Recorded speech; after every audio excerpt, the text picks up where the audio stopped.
I never made any demands. I never asked for anything more than fairness. I only asked that the person I trust to negotiate my contract be part of the process. This is a sad day, but not a bitter one.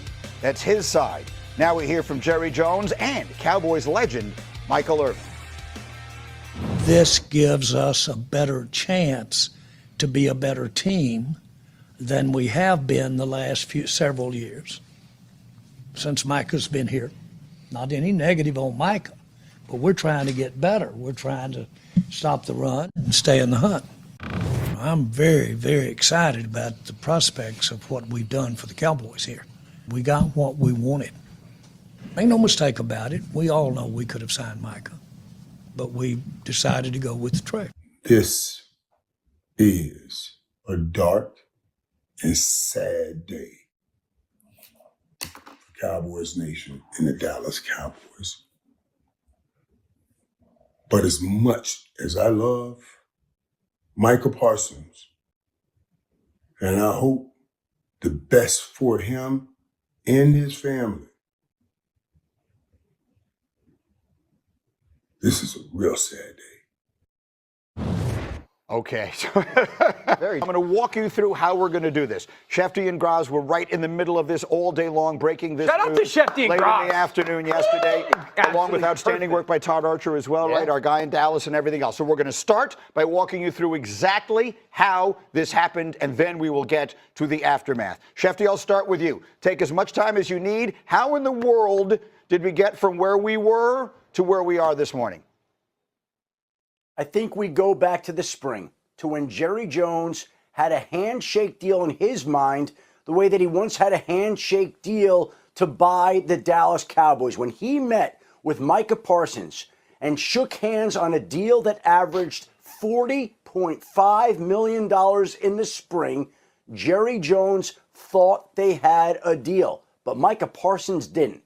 And when Micah went back to his agent to apprise him of what they had discussed, the agent didn't want any part of a deal that was supposed to be a 5-year contract. And from that point on, the Dallas Cowboys and Micah Parsons never once negotiated another contract. So if we are looking for when the time with Micah and the Dallas Cowboys came to an unofficial end, it would be when Jerry Jones felt like he had a handshake agreement at that point in time. After that, there was silence, there were quotes that hurt feelings, there was Micah issuing a public trade request in early August, there was Micah experiencing back tightness, Micah in California this week for a second opinion on his back, and there was zero sign or zero hope of any deal coming together to keep Micah in Dallas for the long term.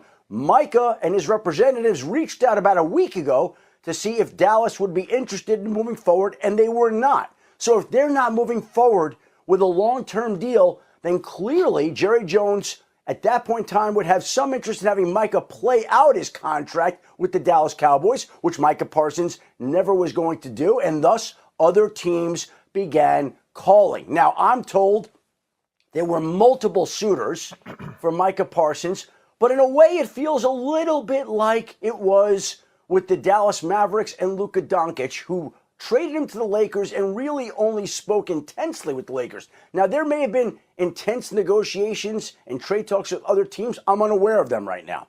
I think there were other teams that inquired, but it seems like Green Bay was the only team that got real serious and real quick. And this came together very quickly, as evidenced by the fact that Kenny Clark practiced.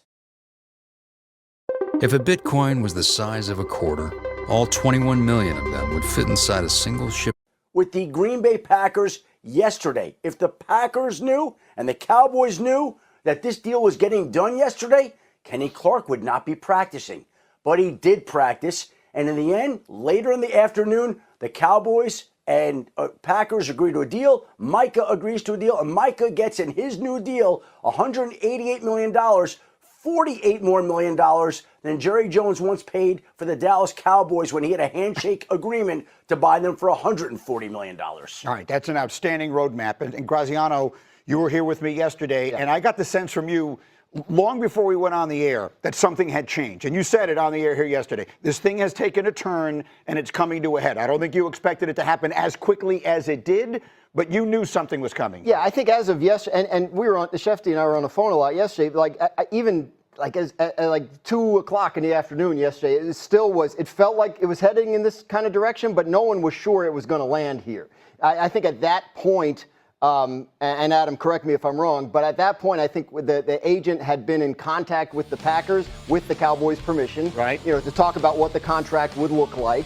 But still, at that point, I think both sides were kind of thinking like, all right, we're not sure this is going to happen. And to Adam's point, MICAH had already gone to see the back doctor in California, and so that was setting up for a dispute if no trade happened and no extension happened, and MICAH was going to say, I'm not healthy enough to play. So the Packers moved very quickly yesterday afternoon to get this done. I think the price in terms of compensation going back to the Cowboys wasn't really hard to arrive at. They were always going to be looking for multiple first-round picks and a defensive player that could help because they were trading away their best defensive player. Right. So I think once it got back to Micah Parsons, hey, here's the contract, here's the team, are you good with this? I think it probably came together pretty quickly after that. But yeah, as of yesterday morning, this is what it sounded like. The Packers and Cowboys had been in contact with each other. We knew it was a possibility that this could happen, but there were still a couple of different ways it could go. And Adam makes a great point about Kenny Clark wouldn't have been out there practicing if they knew he was in a trade. You saw on your screen a few moments ago the Packers play the Cowboys Week 4. Interesting year for Green Bay. A few weeks after that, they will play Aaron Rodgers and the Steelers. So there's some games to circle. Before I get to the football players who are chomping at the bit, let me get the general manager in here, because you and I have been talking about this at great length. I said back in March, the Cowboys could consider, maybe even should consider, trading Micah Parsons rather than re-signing him, because this doesn't feel like a Super Bowl team to me, and you could try and turn him into the Herschel Walker of this generation. They didn't do that. In your mind, what did that lead to happening yesterday? It is inconceivable, Greeny, how they did this. It was a massive strategic mistake. They comported themselves for much of the offseason like they're trying to win. They go out and get George Pickens on a one-year deal. They let other players leave like DeMarcus Lawrence, Jordan Lewis, because you have Micah Parsons. Look at this graphic. When you have Micah Parsons, you're going to build around him. You're trying to win now. You signed CeeDee Lamb to an extension. You signed Dak Prescott to extension all recently because you're trying to win. So on the offensive side, you're trying to win now, and you have a new offensive coach in Brian Schottenheimer. On the other side of the ball, you move on from these players that you would have kept. Some of the moves they make feel like win-now moves, and then trading him away for 2 first-round picks, which, by the way, don't figure to be very high picks, feels like the opposite of that. And so, in your mind, if a dollar is worth 100 cents, what did they get for him in this trade? 60 cents on the dollar. And let me bring up 2 teams in particular, the Baltimore Ravens and the Buffalo Bills. The Buffalo Bills drafted a defensive lineman in the 2nd, the 3rd, and the 4th round and signed Joey Bosa. You're moving into a new stadium, and you have a chance to get a transformational player. This is the best player outside of Troy Aikman, Greeny, that the Dallas Cowboys have drafted in 31 years. Yeah. And you can go get him moving into a new stadium, and you're trying to get over the hump to beat the Chiefs. You're the Ravens, and you have a chance to get a player like Micah Parsons. Who knows, maybe the Chargers, who knows who else steps in. But the fact that they didn't create a sense of urgency in March was a massive mistake that will cost this franchise for years, because you just don't know who else would have stepped up back then. That's the point. And I think for all the people yesterday that I was seeing on social media and other places saying, well, they're better off not having paid all that money for him, that's fine. If that's the way you feel, that's one thing. But this was not the way to go about it. This was not done. This was not planned. This wound up being forced upon them. Okay, I have made you guys wait too long. Dan Orlovsky, you've heard all of this. This is how it happened. This is where we are. What's your reaction? Good organizations do not trade Hall of Fame players in their primes. Right now, the Cowboys are not a good organization. This will go down as one of the worst trades in the history of their football team and their organization. They traded away a future Hall of Famer for what likely will be the 28th to the 32nd pick in the first round. Right. The Packers are going to be good as long as Jordan Love is healthy. You got 2 picks that are basically early second-round picks, and depending on if the draft is loaded with talent or not, could be very invaluable to that football team. I think the shine for the Cowboys is gone because of this. When I grew up, no one left the Dallas Cowboys. Nobody. The fact that this was Micah initiating, I don't want to be here anymore. The allure of the star feels gone. They got fleeced. This is not a trade that you can sit here and go, well, they're going to use those picks to go get Arch Manning. Arch Manning ain't going to be there at 30 when you guys are picking in 2 years. So right. I look at this and go, from a business perspective, Jerry Jones 100% lost this negotiation. From a football perspective, Jerry Jones and the Cowboys 100% lost this negotiation. This is one of the, as far as we won or lost, worst days in the Cowboys since Jerry Jones has owned them. And this is like remember after the Green Bay Packer debacle in the playoffs? Yeah. He could not have handled from that moment to this moment worse. By the way, Kenny Clark, the player they get in this, will be 30 in October. Really good player, but obviously an aging player. D-Wood, go.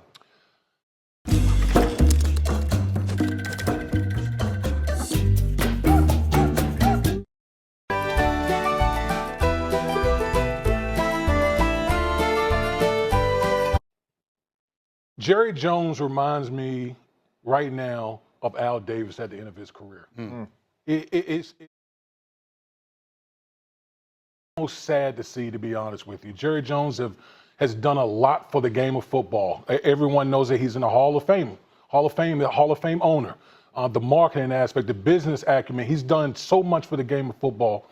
But when you see a move like this, it makes you sad for him and the Dallas Cowboys, because this is inconceivable to move again, like Dan talked about, potentially Hall of Fame player, Hall of Fame talent in MICAH Parsons, literally right before week 1, when you're supposed to play the Philadelphia Eagles for 2, low round, first round draft picks. You are not going to give players, on the same level as a MICAH Parsons. You don't deal away a 26-year-old superstar player on the cusp of the season. If you're going to make this move, and you guys have already said, you make this move in March, when you can literally open up the floodgates to all the teams. If someone wants to, give you a king's ransom, not before the season. That's why I said Jerry Jones just reminds me of Al Davis right now. I think that's why this is so shocking, right? Because the Cowboys always sign the guy. No matter how dragged out it gets, right? Dak Prescott, CeeDee Lamb just last year, we're used to this. This was not the plan. Something changed. And that's, I think, part of the reason it lives as a huge mistake, because if you get off your plan, then you end up making mistakes. And I think that's what happened for the Cowboys. And we've been there. When you run a team, so many decisions happen. And let's say your plan changed. Greeny, you just put a Band-Aid on it. We just talked about that with Trey Hendrickson. Again, you don't get George Pickens on a 1-year deal to start rebuilding 4 months later before you play games. Ironically, the Cowboys make this trade yesterday on the same day that Forbes values them at $13 billion, which is 24% higher than any other team in the NFL. Shefty, go. They're talking about the timing of the trade being off. The fact that the Cowboys should have looked to deal him in March, should have casted a wider net, even though I think there were multiple suitors here for MICAH Parsons. But here was a call or two that I got after the trade came down yesterday. They asked, why are the Dallas Cowboys trading MICAH Parsons in the conference? Why are they trading him to a team that has knocked them out of the playoffs in each of the last 3 years? Why are they not looking to deal him to an AFC team so that there would be one less obstacle as they try to use those picks and that player, Kenny Clark, to try to get back to the Super Bowl? I heard that from a couple of football executives yesterday, that they would have been better off dealing him in the AFC rather than to the team that's knocked them out of the playoffs the last 3 years. But I think in the end, this is also true. And this came from another executive as well. Jerry Jones felt like this was his modern day version of a Herschel Walker trade. He felt like he needed to do something dramatic to shake up things for a team that has not reached the conference championship game in 30 years, that has not gotten past the divisional playoff round in 30 years. And by making a blockbuster, shocking trade the way he once did with Herschel Walker, he could inject youth and picks and another player into his team and recreate some of that excitement that the Cowboys had the last time they went on an extended postseason run. But he's wrong thinking that. This That's is the not- that's this the is whole not problem. that trade. No one is sitting here going, trading Micah Parsons is the dumbest thing you can do. Everybody, whether you're deep into the front office operations of how it all works, or you cover the sport, you're an analyst, is sitting here going, you did this a week before the season, and then you did it to a team that is going to be picking late in the first round. Yeah. You didn't do it with the team like the Jags or the Browns or somebody that has a higher likelihood of struggling, and then those picks become the transformation. That's what that's the crux of this is. For the guy who's running the football team, this doesn't make football sense. Here's the Herschel Walker trade. They got 3 first-round picks, 3 second-round picks, a third-round pick, and a 6th-round pick. That's there not it even is. close. Yeah. So, like, to me, again, do we get there in March, guys? I can't say here in good conscience you get there. But what I can tell you is, being on the other end of these calls for 20 years, guys, when you get a 26-year-old future Hall of Fame pass rusher in their prime, those are the sort of things you think about. How many game records are there in the NFL? Maybe a dozen. That's high. Yeah. Game records, not probably 6 or 7. T.J. Watt, Myles Garrett, Max Crosby, Dexter. This guy is a game wrecker. He wrecks football games. You don't just give them away for a player that might be drafted at 28 or 30 and hope is an impactful player. You gave him away. You know what Jimmy Johnson did?